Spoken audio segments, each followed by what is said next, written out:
Hey everybody, it's Charlie. So I read an article this morning about um, death planning and death, and so I wanted to talk a little bit about what that means and why. Um, oh, my camera's on.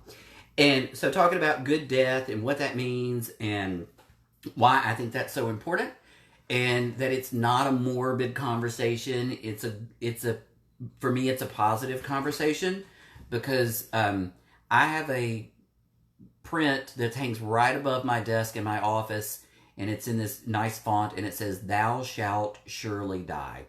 And I spent a lot of my career working in healthcare, and then I also was the executive director of a hospice, and I learned a lot about um, the end of life and how it's taboo and we don't talk about end of life and we don't talk about planning for it. I saw a lot of families when I was executive director of a hospice that were caught off guard and were just sort of in shock that that mom or dad or grandma or grandpa was actually towards end of life, and it made me really start to understand how to plan for that and to be pragmatic about it and what it means. So I have a couple of stats I want to tell you about so that as we get to a certain age and we start thinking about death, 80% of Americans would prefer to die at home.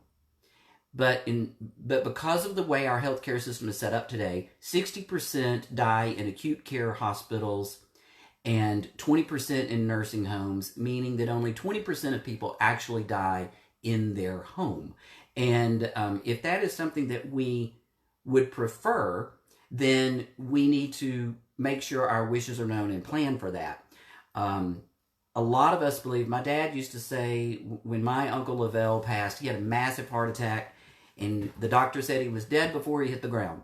And my dad would say, lucky son of a bitch, because that is what everybody sort of thinks will happen. Just one day they're gone.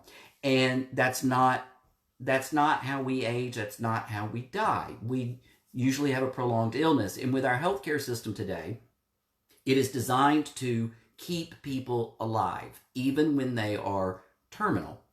And while that is great advances in our healthcare, it can really make death painful.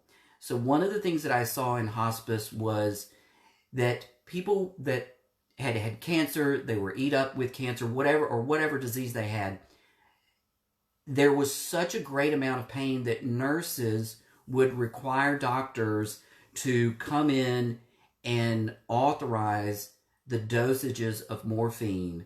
And the nurses would say that much morphine would, kill an elephant, but they're still in pain. And that was really eye-opening to me, is what are we doing to prolong life so long that the end of it is miserable? And people think hospice is when you only admit someone to hospice when death is imminent. And that's not true. Hospice is the greatest healthcare benefit that we have in the United States, hands down. If someone is diagnosed with a terminal disease, you can immediately be admitted to hospice. Hospice provides nursing care, home health care, social workers, chaplains.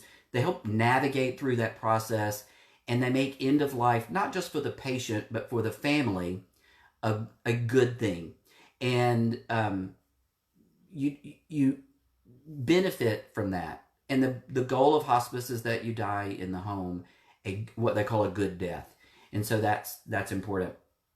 And also, we don't plan for our death. My father so planned for his death that he would stop by the funeral home every week to talk about it and make sure. And when he died and I went to the funeral home, they're like, Charlie, we know you. We know it's all planned out. All you got to do is sign this paper. It's done. So my dad did what he felt was the right thing to do. And that was preparing so that the ones that are left don't have to, in crisis mode and in grief, worry about how to do the right thing for a loved one. So it's not that difficult. So you have to not be afraid of it. Listen, we're all going to die. None of us are getting out of here alive. And for us to plan for it is what we owe ourselves, and then also what we owe our loved ones as that time comes. So things like having, even listen, when you're 40, you should start thinking about, you should have a will with direct, what you want to happen, have advanced directives, maybe even a DNR, pre-planned power of attorneys in case you lose your faculties. All of those things are important that you do to plan for it. Buy a burial policy, pay for your funeral up front so that it's all taken care of. And when that time comes, make sure that when you do lose your faculties, if that's something that happens, that your family knows your wishes, that you want to die at home, you want to be on hospice, and you want palliative care. You don't want to be 80 pounds and still having radiation and chemo, trying to get another 3 months of life that is not going to be a good quality of life.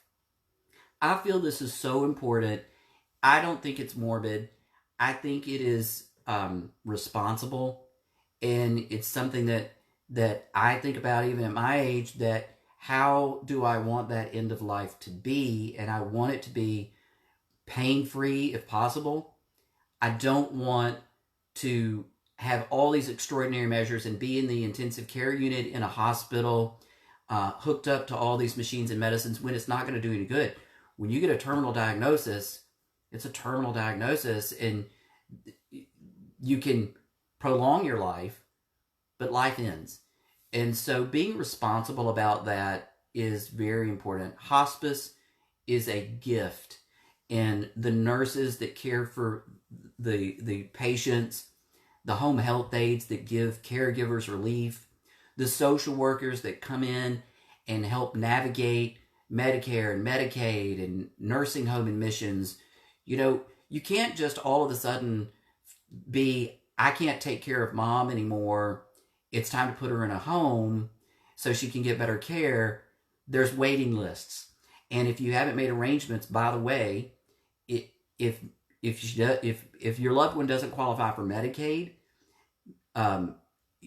they will go back up to 7 years to take assets from the family. So if you have aging parents, get them to sign their house over to you or their assets over to you at an earlier age, so that when that time comes, those assets are not lost by going into a facility if you have to. I've seen people that have to take care of family members because they don't want to lose their inheritance or their assets, or all their family's assets, paying for health care at the end of life. So those are all things that people should consider, because it is expensive. End-of-life care can be expensive. If you put someone in a skilled nursing facility, it can be very expensive. And if they don't qualify for Medicaid, then you have to exhaust all your financial resources until Medicaid kicks in. And if you don't do that, if you can't afford it, then they will look at the family's assets, the patient's assets, and you have to sign those over. And they can go back, like I believe it's 7 years that they can go back now and look. So that's another, just a financial aspect of why be responsible and think about this. Death is not something I'm afraid of.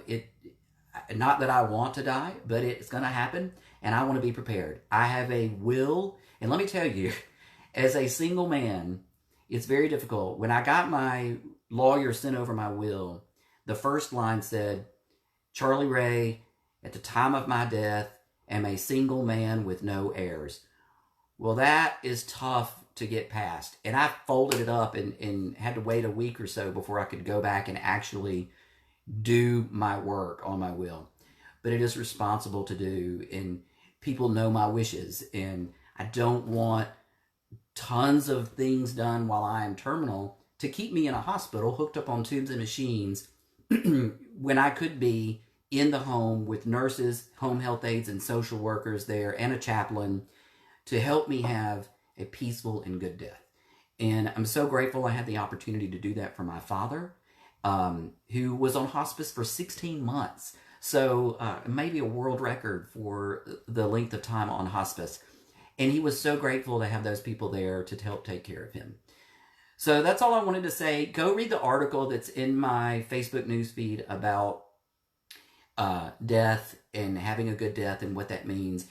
The line that sort of stuck out to me was when the writer said, "Somewhere on the horizon, death has saddled up its horse and is headed towards me." And I want to be prepared for that. I hope that you ask questions about that and we'll start planning that, not just for you, but for your loved ones. So that's all. Just a light Friday conversation about death. So if anybody ever wants to talk about that, I was executive director of a hospice. You can message me. I will talk to you about it and help you. I was in Texas. I don't know all the laws in Alabama, but I do know enough that it is complicated. Families do not make good decisions in a crisis. So planning ahead is what everyone should do. So that's all I wanted to talk about on Friday, but ask me questions about it anytime you see me. I do not mind talking about it. Even if we're at a party, I will talk to you about it. So have a good Friday, everybody.